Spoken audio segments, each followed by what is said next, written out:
Hello and welcome to another episode of Releasing Your Inner Dragon with Drake and Marie.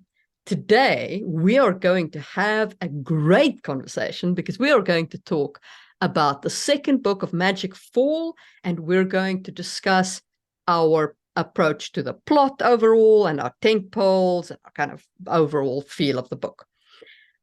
Before we get into that, I am Marie Mullaney. I am one of your hosts. I have a YouTube channel and I write fantasy books. And with me, as always, is my co-host, Drake. I'm Drake. I'm an award-winning novelist. I teach writing all over the world. And I'm super excited to get into the second volume of Magicfall. And just before we get into it, remember to hit like, subscribe, share it with your friends, do all those things, help us fight the algorithm. You know, the algorithm is built by the man. So, opposition to the man, share it out there. Right. Okay. So I guess where should we start with our thoughts on Magicfall 2? Or do you want to start with a recap of where we left it? Well, I mean, we've kind of chatted about this when you were in the States. We had a little bit of downtime to talk about it a little bit. But I'd like to rehash that. So, I mean, really, so Magicfall 1 ends with our hero and heroine basically discovering that things aren't exactly the way either one of them thought it was. But they don't really know what the actual truth is. They just kind of know that things are not what we thought. I mean, they definitely know that their vision of the world, each one of their worlds, and not their vision of their worlds are shattered, but their visions of the other person's world are shattered. And they're also the vision of the world in general is shattered. So you got three different kind of perspectives that all got shattered with Magicfall. So they've got their prize.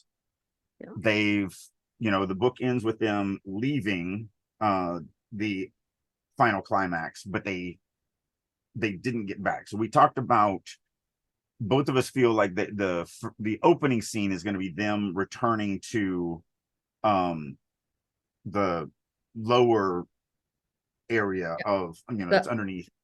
Yeah, the outpost. Yeah, the outpost. It's underneath the city that's down on the planet side.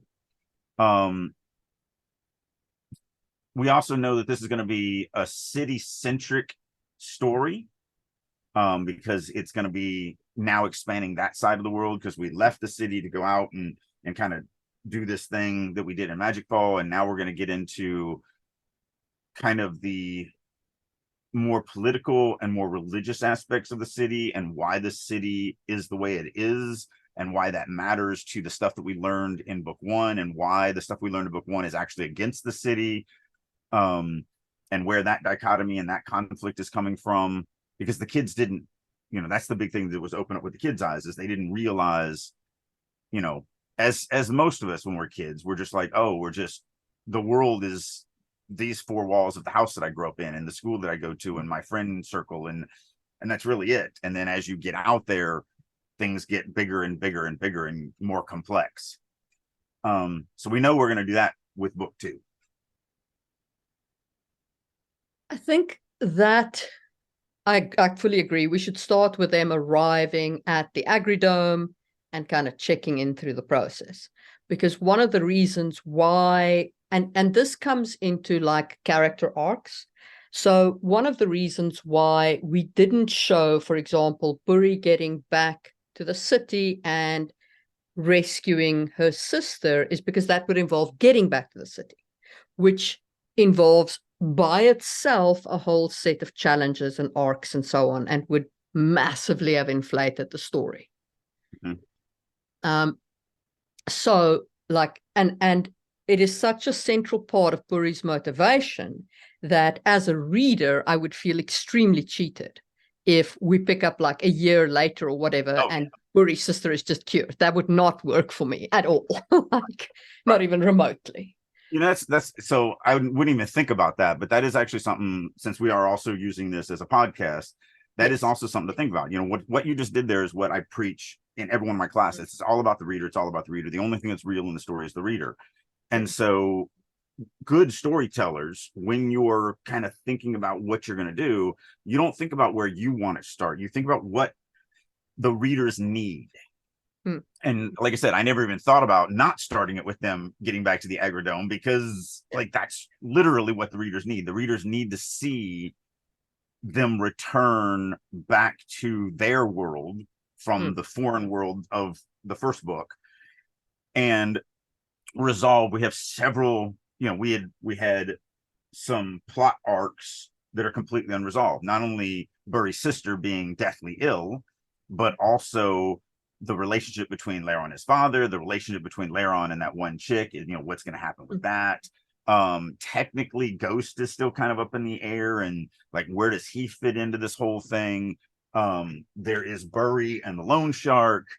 So there's quite a few moving pieces that if we were to skip, and you're right, the sister's the biggest, but there's a lot too. There's a lot of other things that would also be annoying to the reader if they didn't get the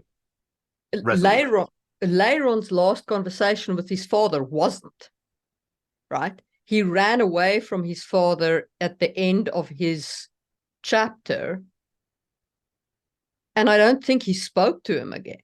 No, because I think he got blocked by the secretary every time he tried. Yeah. So that was so literally his his no last. idea what happened to him. Yeah. So more than likely the father is, because we painted him as. I would imagine the father's actually freaked out. Right. He's not a bad father. He's just a bad father. He's a bad father. He's not a horrifying father. Right. He's not a bad, as in a mean, evil father. He's just not good. He's neglectful. Yeah. He needed the wife to have been there to, that was the big missing element, is he doesn't have any, of the motherly traits or anything like that. For him, it's all business, all drive, and he just doesn't see. And I mean, that's unfortunately, like, that's the 1950s, 1960s American kind of way, with the, you got the stories of the kids that would come home and they would actually, dad would come home and go into his den or whatever. And the kids, if they wanted to go speak to father, they'd have to go and stand at the door to the living room or the den or whatever and wait to be, ushered in by dad. And it's like, it's a very antiquated kind of way.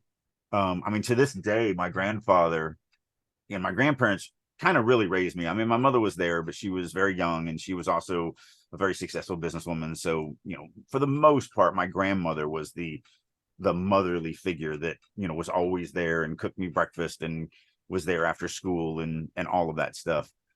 But to this day, my grandfather's in his 90s. He lives in the same town as me, and I get off the phone with him. I leave his house, whatever. I'm like, all right, Grandpa, well, I love you. And his answer is, okay. Like, he has never said, and it's so funny, one of my cousins, when she talks to him, and she's been doing this for decades, she will not let him get off the phone. So, like, because she lives out in Washington, D.C., so she lives on the other side of the country. But she's like, all right, Grandpa, well, I love you. And he'd be like, okay. And she's like, no, I said I love you. And he's like, yep, okay. And she's like, I said, I like, she will not. And she's been doing it for like 20 years, and and finally he'll say, yeah, I love you too. So it's not even just with me being male, because she's obviously not male. It's just that generation of, he didn't raise the kids. He didn't, that wasn't his thing. And so that's the way I kind of see Laron's dad. Not evil, but just a bad father. Just a not present father. Something that I made an effort to be very different of. I mean, my father wasn't present, but that's because he wasn't actually present. He wasn't there. He wasn't in the den hiding. Went out for milk. Yeah. Well, actually, my mom went out for milk and took me. So it's a little different, but yes. So I just want to be a different father. Yeah, I agree with you. I don't see Laron's dad as like an evil man. Right. Beyond kind of a little bit of like corruption and so, I mean, he's a politician, so there's obviously for the business side, the jury's still out on whether he is a cutthroat, devious killer. Yeah. machine. But that is also the world that we've kind of created with this politics. Absolutely. This politics is very dangerous. Yeah, but that's what I say. Like there are two sides here. But in terms of his role as a father, it's not that he's an evil man towards Laron. He's just neglectful. He just right. So I would imagine that he is in a state of panic because Laron has been out for 2 days and he must have run investigations and Laron would have been on cameras. So obviously he knows that his son went down there. Actually, now that you've gone there, because we haven't really talked about this, we just kind of brushed some like, okay, so they're gonna have to get through the priests or whatever. That actually may be the rescue from without when Laron and Burry get back to the gates and the priests give them grief. It may be that Laron's father, either personally or his minions, are actually there to intervene and yank Laron out, and then Laron won't do it without yanking Burry out. So that might be our answer there. Which I think is important because I agree with you. Like the priesthood wouldn't necessarily, like as long as Burry doesn't reveal what Ghost has told her, because her view of magic is now very different, as well. And that's something she hasn't processed at all, because that all happened in the climax, right? But as long as she reveals none of that, like there'll be some questions from the priest, and they would certainly want to keep her and question her, but she wants to rescue her sister.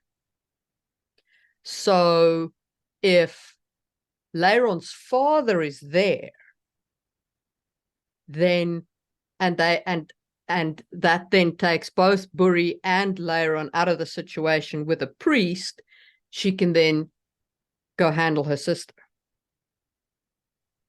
It also does a couple things. So first of all, I actually think we may need to start the chapter or the story a little before what we were actually talking about, because you just brought up something that I think that's a really good time to. So if we open it with them, an hour away from the Agridome or whatever, that would be a really good opening for Burry to go, I've been thinking about what we just happened to us.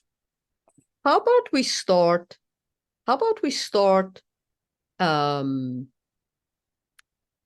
with them at a campfire or camping in the car or whatever. Like it's dark and they're resting, right? And I'll tell you why. It does a couple of things. One, it helps us to reestablish them as characters. It gives us an everyman moment for both of them, a new everyman moment for them as changed people, because they've both been through a lot. So it gives us that everyman moment of establishing who they are. Then it also gives us a moment for them to process and talk about the things that Ghost revealed to Burry and the things that Laron has put together about how this, about how the Jiren and the manipulation thereof works, and to consolidate, not just for them, but more importantly for the reader, the actual changes that came about in the hecticness of the resolution. Because we had the climax and end. We didn't do a return, and the reason is because it's a trilogy. Yes. So doing the return, and this is just, this, but I'm just saying for our audience, doing the return at the end of book one means that you have this really downturn of, we're going to kind of resolve all this stuff, and we don't want to do that since we know it's a series of books. We want to leave it very, very much, not necessarily cliffhangers. I don't like cliffhangers. I don't think we did any cliffhangers in Magicfall, but we definitely left enough unresolved that it's going to drive the readers to want to get that next book. And by skipping the return, it means that we skip the stuff that we're talking about here, where they actually do come to terms and kind of put things together and figure out what was the ramifications of what we just did, which in a second book is a great place to start, because then it once again gets everybody back in the story, and it gets, you know, the whole 9 yards. So yeah, so Burry processing magic, and Laron, you know, as a part of that. And then another thing that I really liked about, or that we really want to make sure we pay attention to once they do get to Agridome, we know, because we've already talked about this, the much of this story is going to center around the fight, basically the war that's happening between religion and politics, that both are vying heavily for ultimate control of this society. And that is going to be a great spot, you know, with Laron's father or his minions, whatever, coming in and doing this. That's a great spot to kind of start showing, because we've never shown priests and politicians together.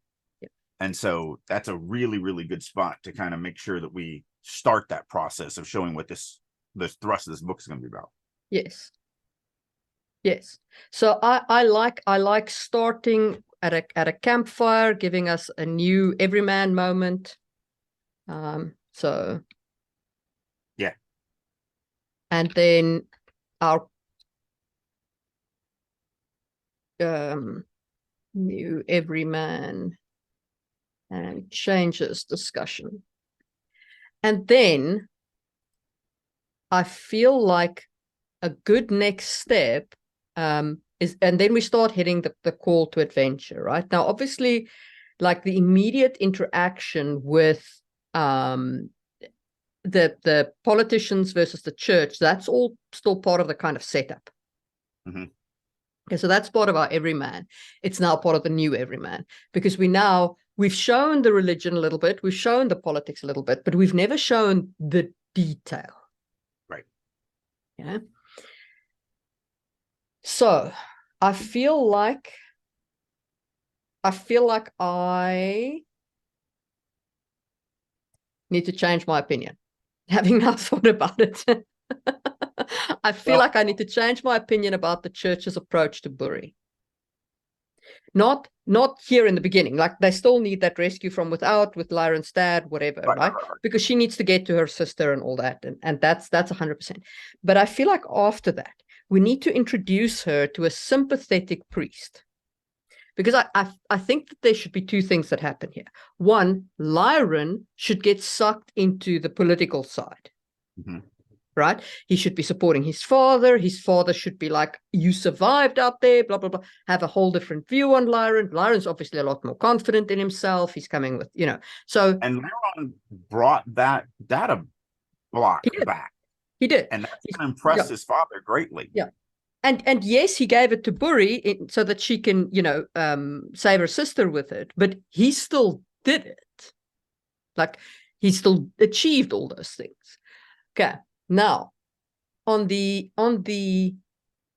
other side, if we get Burry sucked into the religion, we have our two POVs on opposing sides of this conflict, right?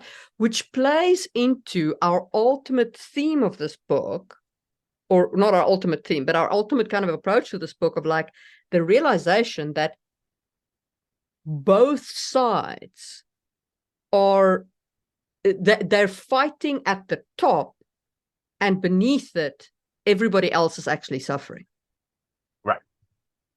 Right.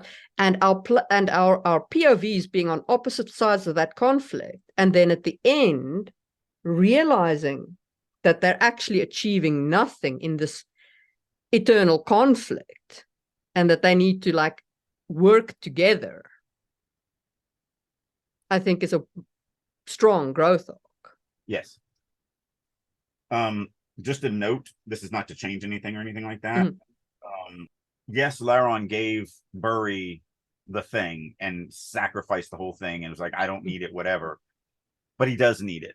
And so he can't take it back. We do need a moment where Burry gives him half the credit so that he actually also then walks in. And it would be after they get to the Agridome. So when they're there and he's like, yeah, she got everything. To show her growth arc and her teammanship of what she learned in book 1, she needs to say, actually, we did it together. Yeah. This is both teams win.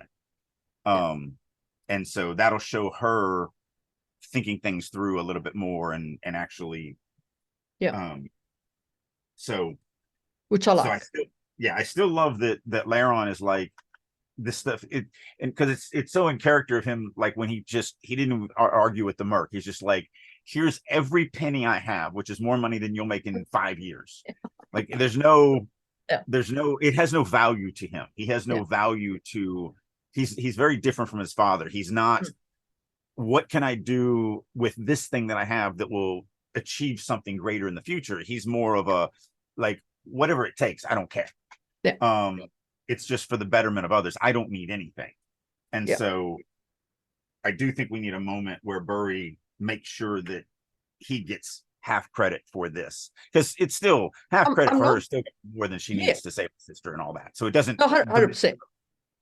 And it will show her growth arc. I think it's something to bear in mind as well, not necessarily for this book, maybe for later, whatever. I feel like a part of Laren's growth arc should also be the realization that you can't always give everything for short-term goals. Right. Sometimes you have to look a little bit beyond that and be like, wait, if I spend everything here, what do I do when that thing comes? Right. And which actually, is also that may be the lesson that he learns, or one of the big lessons he learns in book 2, because he's going to need that attitude to overcome the final bad at the end of book 3.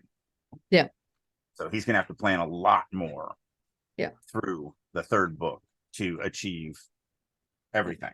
And it would be interesting, because it especially highlights then like this thing of he's like, no, I don't need the credit. You know, he can tell her as well, or like whatever, like this is all you. And then they get there, and then she's like, no, actually we did this.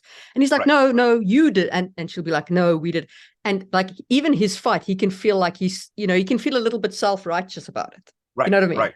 Like a little, like not a lot, obviously. We don't want him to come off like a prig, you know. Right. But like a little self-righteous. Right. And I think he gets value from being the one who is the knight in shining armor, and completely sacrifice the monk who just sacrifices everything for everyone else.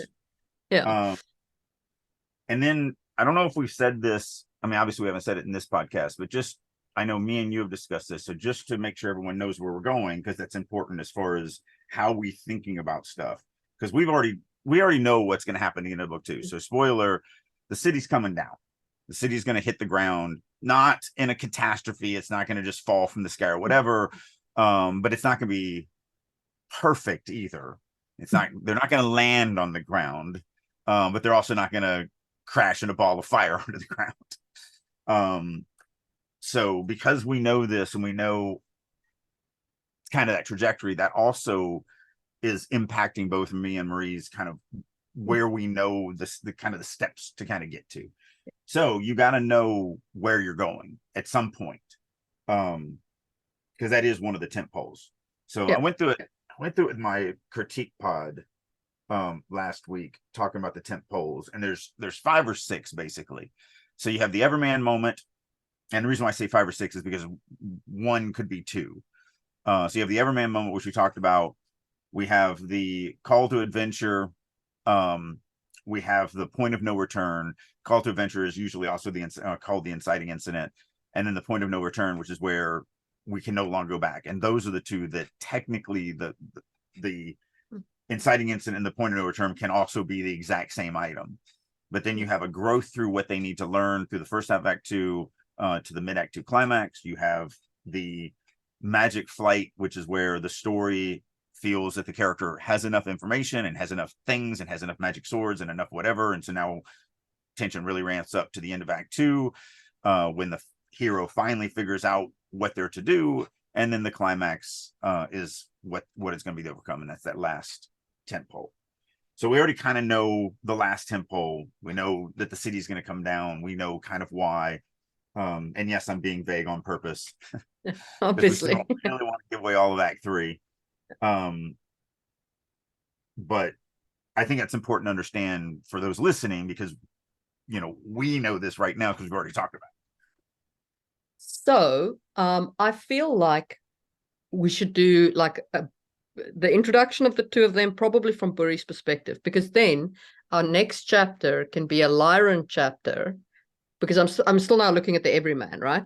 If we then go into a Lyran chapter and we then establish the everyman of the political environment, right? Where he gets drawn, like he gets drawn into his father's world. He, talks to, I think her name was Mayra, as a more equal, it becomes like a more kind of politically orientated thing going on there. And then our next chapter can still be part of that everyman and can be Buri establishing the priesthood everyman. Right. So she gets sucked into the priesthood, and their approach is like, to kind of draw her in and make her part of their canon and kind of build on that, those concepts and so on. All right. Just to solidify in my mind some of the things you were saying. So chapter 1 is a campfire scene. Buri is the POV. It's where we kind of have her processing everything. And then obviously Laron's going to be processing everything, but it's going to be as a secondary character.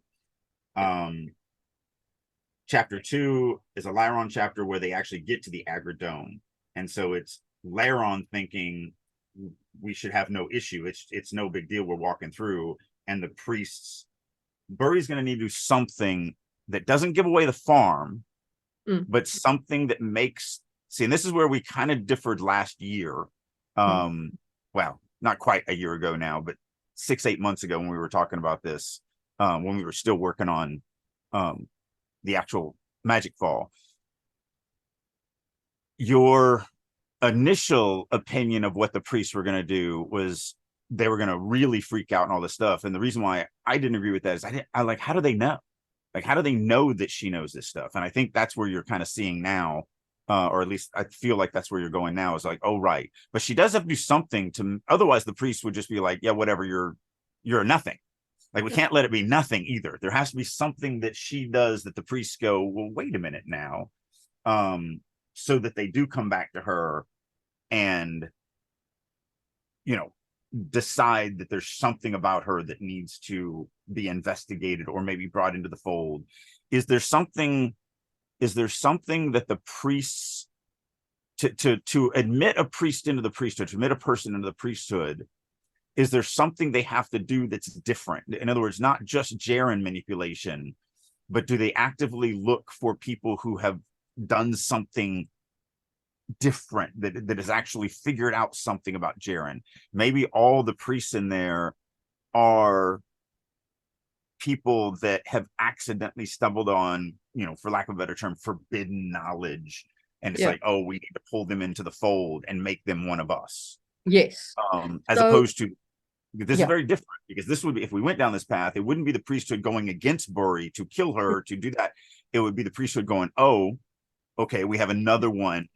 We found another, member that we can bring up. That's what I'm saying. I need to change my mind. That's what I'm saying. I'm actually going to change my opinion. Is I'm exactly going down that route. I would now want Buri fully drawn into the priesthood. Okay, great. Then as we're Lyron, as Lyron's fully drawn into the nobility, because it gives us two conflicting POV viewpoints. 100%. Yeah, we're definitely on the same path now. Yeah, I love. Yeah, so I like that. However, it can still be like the priesthood can, their intentions can be good, but the impact on Buri's sister is still dire. You know what I mean? Like, even if the priest is like, no, you need to go to temple immediately. She's like, no, I need to go see my sister immediately. I will go to temple afterwards. And that then sets us up for a post chapter where she goes to the temple and we establish the everyman of the priests. Or it doesn't and have the to priest be... is like, no, the priesthood is more important than, obviously, like, because a bit callous, but it's what they are. Right. So that's, let me throw a different path at you, because I see that path. But that's a little more heavy-handed than I was thinking originally. What I was thinking is, they're coming through, they get their stuff, the priest is doing his normal thing, because they are the ones that check people in and out, and and all of that. And I think, and remember, they know about this other civilization out there.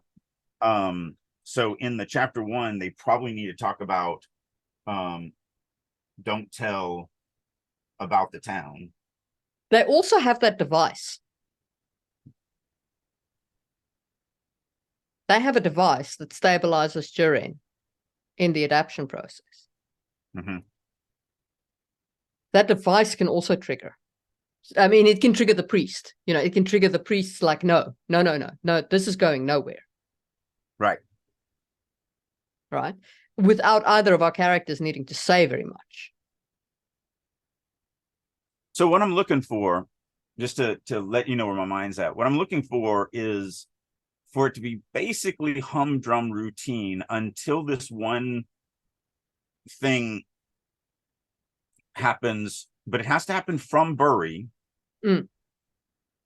because the priest has to go, oh, wait, all of us priests are always on the lookout for these couple of signs that mean that you've taken a step above where you should be.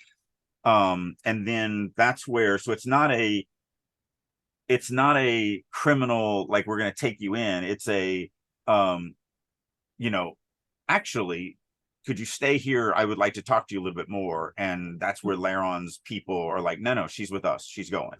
Because what I'm hoping for is something that just makes it to where the priests come to her afterwards. So instead of them saying, you need to come to the, because that's one way, and I don't have a problem with that, where they're like, you need to come to us. What I was hoping for in this scene was that something happens that leaves the reader going, wait a minute, that priest was a little bit too, that priest's attitude changed. And it went from, I'm just doing my job, to, I'm now taking a personal interest in you. So that after she goes to her sister, then the priests come to her and are like, hey, we wanted to talk to you, or we have some more questions about this thing, or whatever. We can do it that way. I think the one thing we must establish is that they absolutely say it is forbidden to talk about, like, the adapted. Right. The blue, like that must be clear. Right. And I think that you're talking about I actually the priesthood. Yeah. I think the priest should say to them, and I think that Lyron's father should say the same. Like, it, because I think both nobility and the priesthood know about this. They almost have to. Yeah. And I think that both of them are like keeping that stuff so secret. All right. Well, what if, so then a different way to go would be, in the chapter 1, they don't talk about not telling the town. And then in chapter 2, when they get to the Agridome, they're both interested, because if we take it from a more naive standpoint, where both of them go, oh, this is information that nobody else knows and we need to tell, then what could happen is she could say something about it, or Laron could say something about it, and the priest cut them off. You saw nothing. Yeah, the priest says something like, you saw nothing. There was nothing there. On pain of heresy. I don't think that would be a good tactic for them, because they're going to talk about it afterwards. They would talk about it to their people. So what would be a way? So if I'm trying to put myself in the shoes of the priest. So I'm there. I know that we need to keep a secret that there are humans that have fully adapted and are living out there. Otherwise, we lose control of this city. If people start leaving, because we have a way to repopulate our numbers through natural deaths and everything like that, because we have natural births and all that. But if 30-40% of the population was to all of a sudden go, man, screw this, I'm just going to live on the planet. If I can do that, that would be the ideal situation. Get out of this stupid city. I think that's where both the politicians and the priests understand that their civilization collapses. They're all purebred humans. The politicians are purebred humans. I think the priests are probably not, because they have access to using Jiren as magic. So I'm assuming that they're less, that they're not going to be humans at all.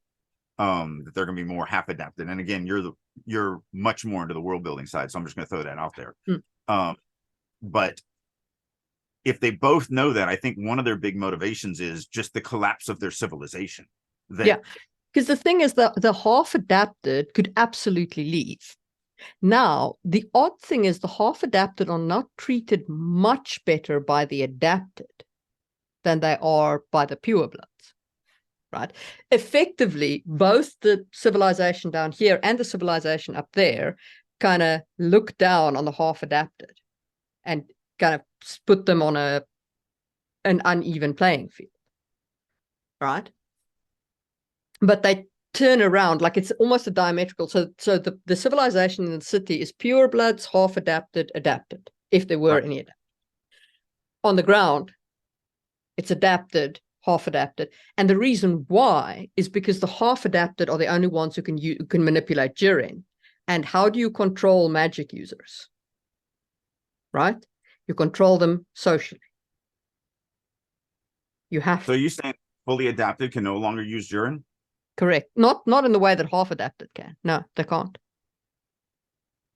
All right, let me throw something at you, because I don't think I think this would still fit with book one, but if I'm wrong, I'm wrong. What if all the priesthood are actually fully adapted? They're not a part of Moda's group. So Moda's group of adapted are worshippers of Helios, and they are a splinter group.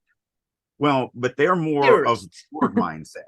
They're more of the Borg. They're giving themselves to Helios for protection and everything else. And the priests, who also were fully adapted but have now hidden that fact, and I don't know where I'm going with this, so I'm just spitballing. Awesome. They know that they can't live on the surface because they won't give themselves to Helios. So they still enjoy the power that they have in the priesthood. And since they can't use magic anyway, then just disguising themselves as pure-blooded humans. Everyone thinks all the priests are pure-blooded humans and all the politicians are pure-blooded humans, but the actuality is they're not. And I think both those groups know this. And again, I don't know where I'm going with this. I'm just kind of spitballing here. It would certainly be interesting as heck if the adapted who are in the city and the humans who are in the city made an alliance where they're like, okay, we need the half adapted because we need them for the manipulation of Jiren. But we better, like, the only way to ensure that we retain control and that they don't, because this is the problem with mages, right? Mages, if you don't have some means of controlling them, they take over your society because they hold enormous personal power, right? They have actual personal power. So you have to rein that in with some kind of societal control. And the societal control then applied by the adapted and the purebloods were like, okay, we'll go into this alliance and we'll say that, you can't actually stabilize the adaptation process, yada, yada, yada, so that nobody gets the idea of going down to the surface. Well, let me throw something in there real quick. Where I was going with that is that the processes are different. So the adapted on the planet, they have 100% success rate because they give themselves to Helios. The adapted on the city have a very low success rate, and there has to be something in the person that would allow them to become fully adapted. Now, there has to be some type of benefit to them other than just being a blue version of a human. And the reason, if we're going to go this path for my ideas to work here that I've got percolating. So there is a huge advantage. The problem is, I don't know what that advantage translates to in the city. The massive advantage of the adapted is that they can breathe oxygen as low as 4% and get enough out of it to keep going. Okay, so they need minimal amounts of oxygen. Right, but They I'm saying something do for the not suffer. They do not suffer from any kind of radiation poisoning. In fact, radiation makes them stronger, makes them physically stronger. Right? They are like, you understand, like they are adapted to Shadow, to the planet. All right, so crazy thing here. What if the special thing is that the nuclear reactors or whatever that is generating the power for this city that's been in the air for 1,000 years, what if it is leaking so much radiation that it would literally kill everyone on the planet, but the priests take turns going down and basically soaking it up? And so the politicians can't live without them because you literally keep us alive. And so obviously then the priest would know that. Well, And that's where they get their power from. A little bit more scientific than soaking it up. How about they go down there and replace like anti-radiation panels that only last a day, 1 day per reactor, and they have to be replaced. And that's what the priests like take turns doing. So the only reason I'm saying this is because that when you said 1 day, what first of all, what's the advantage of 1 day over 1 year? And the negative to it would be that's a lot of resources. If it's still something has to be done regularly, it still is the same. I mean, what advantage did you see when it happened to be done every day? Just that it's something that you absolutely cannot, like a year would also be okay, or a week, or whatever time period we establish. Right. But just like instead of them soaking it up, they replace something, you know what I mean? But it can only be replaced by an adapter. Yeah, no, I like that. I like that. Yeah. Because then they're not harmed by that. Whatever it is they're needed. But this does a couple things for us. One, it means that when they do find a half adapted that might be able to transition into one of them, there's only a limited number of them. And when they die, like if they were all to die, then there's no one to go down and keep the city working. So what they're actually on the lookout for is something. And it could be that machine or that device that they have, and the priest misunderstands. The priest thinks that Burry has this special thing that would allow her to survive fully adaptation, and doesn't realize it's actually the device that she has. And that could be done where when they get back, since Laron was in his suit the whole time, okay, great, you're not going to be a problem. But wait a minute, what do you mean you didn't have a suit the entire time you were out there? How come you don't have lethal levels of this, that, and the other thing? And she's like, I don't know. I mean, this is just the way it is. And so the priest is like, oh, haha, I found another one of us that can actually survive this because they're rare, but doesn't realize that she's actually not one of those, because that actually could come in, as she's going through this priesthood, that it could put her into some serious danger, because they try to do stuff thinking that she's X when actually it was this machine that she had. And of course she doesn't know that. Yeah. I also think I strongly feel like Lyran should warn Burry to keep the spade a secret, that secret manipulation device. I don't want the priesthood knowing about that off the bat. That's what I'm saying. The priests think that it's her that has the ability, but it's Lyran and his little sonic screwdriver.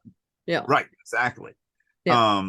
And so that could put her in some serious danger. And then obviously Laron could figure that out, and that could be, one of the ways that they have to, basically help each other out or whatever. Yeah. So yeah, that's giving the priesthood a reason for existing. Even though I hate you, I'm a politician, even though I freaking hate the priesthood, I can't do anything against you because I die if I do anything against you. And yet at the same time that, they're kind of slyly battling the whole time for control of the city. Right. But that's just power. They just want more power. And now that power is being destabilized by a third force, which is the force from the planet. Helios. Yeah. The Helios worshippers. Yeah. Because some of the priesthoods have got infected by that cult and the ideologies of that cult, and then left it because, I mean, and there's obviously easy reasons. They have 100% success rate. Yeah. If I'm a priest and I'm adapted and my child doesn't have whatever I have, and so it's not going to survive this thing, but I could turn to them and save it. I mean, we already used that plot device, in Yeah. Magicfall. So that's a very believable thing. So that could be how Helios started slowly gaining, adapted from the priesthood. And that's also why we know that there was some Helios worshippers that are still in the priesthood, in the city. So we know that. And that all ties together, and that all fits together perfectly. Yeah. I think that makes a very interesting setup. Yeah. I'm digging all that. Yeah. Because then the net end result for our characters is literally like but everybody here is just like they're just looking to keep us all in the sky without trying to come to any kind of like solution to any of the problems. Right. And Helios is just trying to take us down so he can have more slaves. Yes, which is obviously also like, I mean, that's book 3, but that's our incorrect impression of Helios, because Helios can change that. It just isn't, Well, as far as it's convinced itself that this is the most efficient way to do it. Yes, and it needs to have its mind changed. Yeah, it needs to understand that the efficient way is not the best way for humans. Yes, that exactly. We don't want to be Borg. We actually want its growth path is that what is efficient is not necessarily effective. Right. Yeah. No, and because we know that the conflict that's going through there is Burry and Laron finding out that Helios isn't done with the attempt to take the city down, and we're gonna build toward that. And really what they're not gonna save the city from falling, they're gonna save it from catastrophe. Yeah.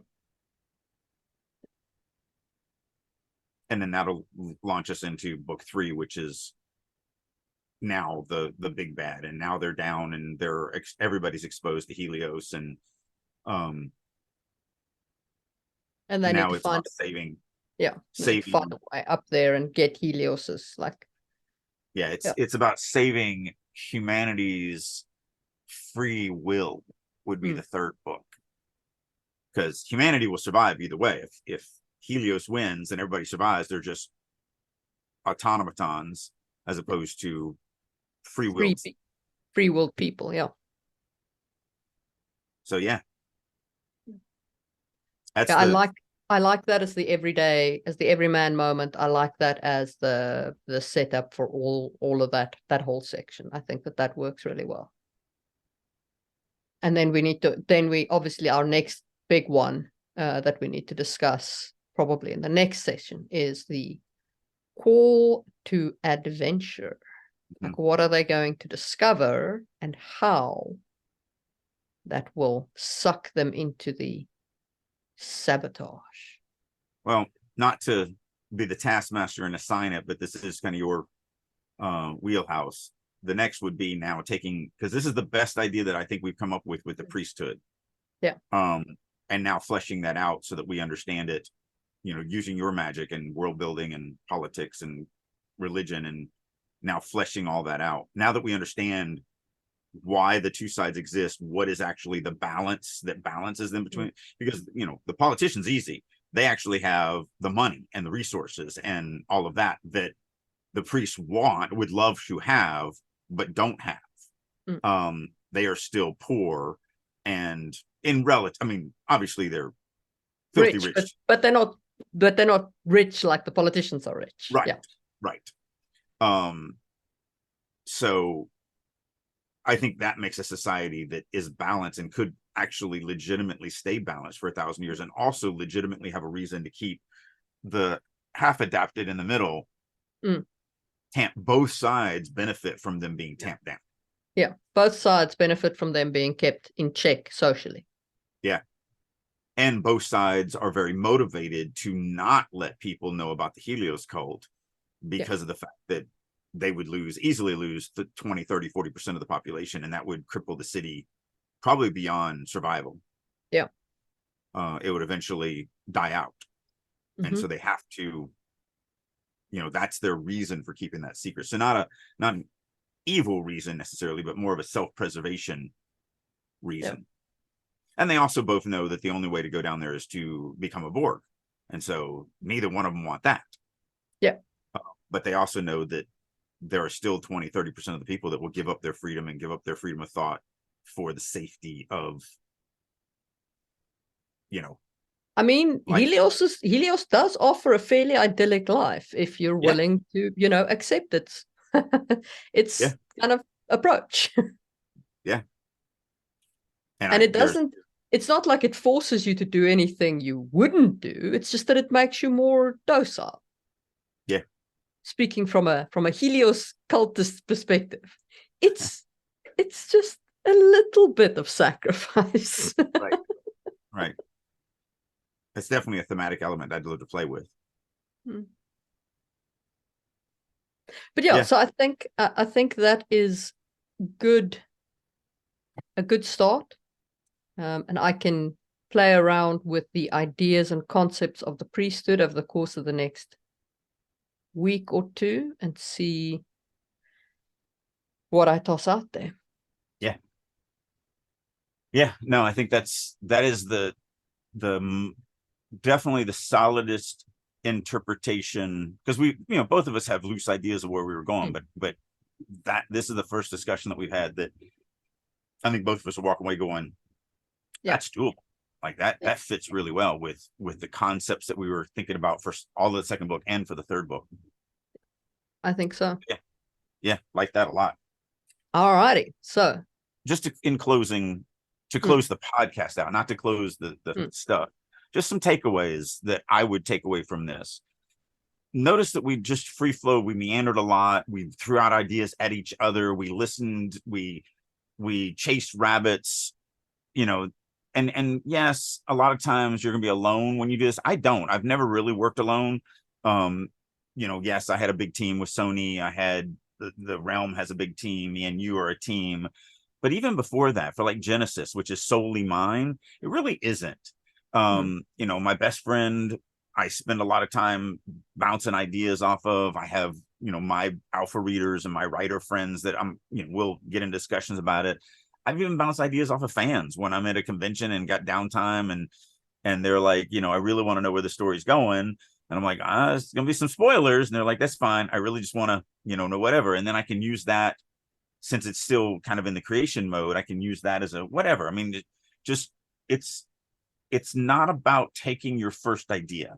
It's about exploring that idea and seeing if it leads to somewhere else, seeing what the weaknesses are in that idea, seeing what the strengths of that idea are, and then just being malleable and willing to keep poking until you start really formulating. It's almost like thinking about modeling out of clay. You start with a square and then you just start poking and prodding and pulling and hope that it looks like what you think it might look like, but eventually getting a sculpted whatever that you're trying to make that is actually you're very happy with. But it's still clay. So if you make a nose and you're like, oh, I thought that nose was really good, but now I noticed that it's wonky or lopsided or whatever, you just push it right back in and then start over and pull the nose back out or whatever. So that is, I think, the takeaway from watching me and you do this is just watching us just kind of free flow and not try to be settled on anything until, and even like this, the funny thing is that as you go through and do that stuff, you're going to change some things. And then when you come back to me with it, I'm going to change some, like even still, we're not going to consider this set in stone. But I do also want to bring up one thing. Notice that we do both have a concept of where we want to go. And that, to me, is very important. I think that you should always have a North Star that you're aiming towards. And you should know what that North Star is. Yeah. Because that guides you to ensure that your things run together. Yeah. So going back to my clay analogy, yes, I start with a square of clay, but I know that I'm going to make, a female face or whatever. I'm making a statue, or I know I'm making a dog, or I'm making a whatever. So I'm not just free flowing and whatever I end up with, because then you'll just end up with garbage. Exactly. You do 100%. If I didn't make that clear, 100% you need to, and that's why I said at the beginning of this, we already have talked about this. We know kind of the broad stroke of second book and the broad stroke of the third book, so that we do have those, like you said, the North Star that we know eventually this is the direction we're going. So we can play around and meander or whatever, but it's all kind of taking us in the same direction. Yeah. So anyway, I just wanted to tie it up from a podcast. We had tied up the story side, but I just wanted to tie up the podcast side. 100%. So now that is a good place to end this podcast, and we will see you soon for another one. Bye.